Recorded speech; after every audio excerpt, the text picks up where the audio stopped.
Matteus 24 vra Jesus se disippels vir hom, watter teken sal daar wees voor hy sal terugkom en die einde van die wêreld sal aanbreek?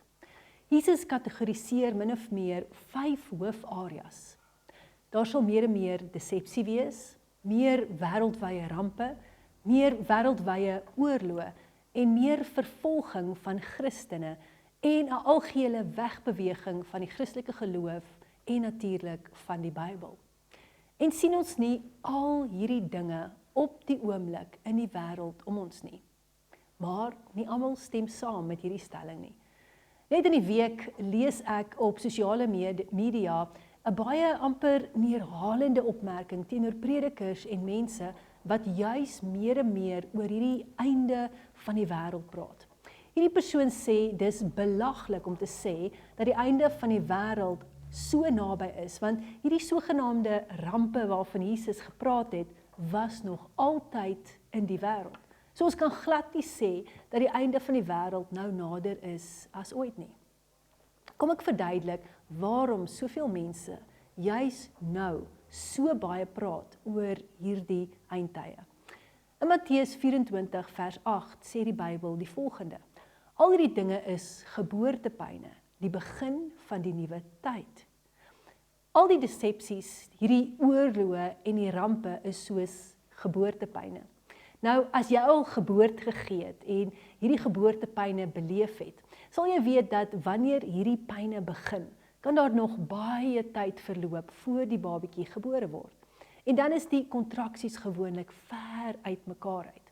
Maar soos wat hierdie geboortepyne nader en nader aan mekaar beweeg en natuurlik meer intens raak, kan jy weet dat die babatjie op pad is.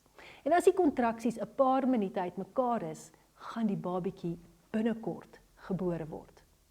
En dis presies wat Jesus bedoel het.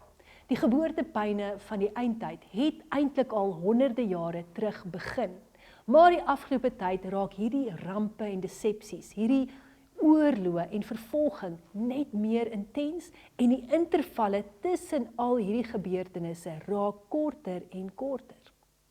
'n Ander goeie aanduiding van die eindtye is Israel.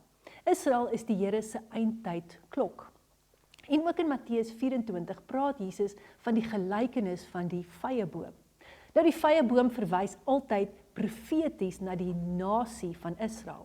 Matteus 24:32 tot 34 sê die volgende: leer dit van die vyeboom as voorbeeld. Wanneer sy takke begin sag word en hy blare kry, weet julle die somer is naby. So moet julle ook wanneer julle al hierdie dinge sien, weet dat die tyd naby is, voor die deur. Dit verseker ek julle, nog in die leeftyd van hierdie geslag sal dit alles gebeur.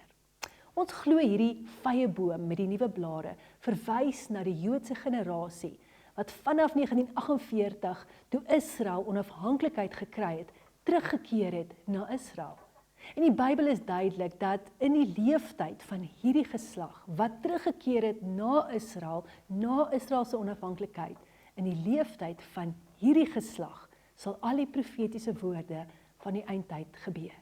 Ons weet 'n geslag is omtrent 80 jaar. So ons glo werklik waar dat ons lewe in die geslag waar Jesus sy kerk gaan kom haal en daarna gaan daar 7 jare van groot verdrukking volg. Nou hoekom vertel ek al hierdie dinge vir jou? Matteus 24:44 gee vir ons die antwoord. Om dieselfde rede moet julle ook altyd gereed wees, want die seun van die mens kom op 'n uur dat julle dit nie verwag nie. Ons ken nie die uur nie, vrou, maar ons weet wat is die seisoen. En die seisoen van die eindtyd is baie naby. So vrou van God, maak seker dat jy en jou gesin gereed is. Tot ons weer gesels.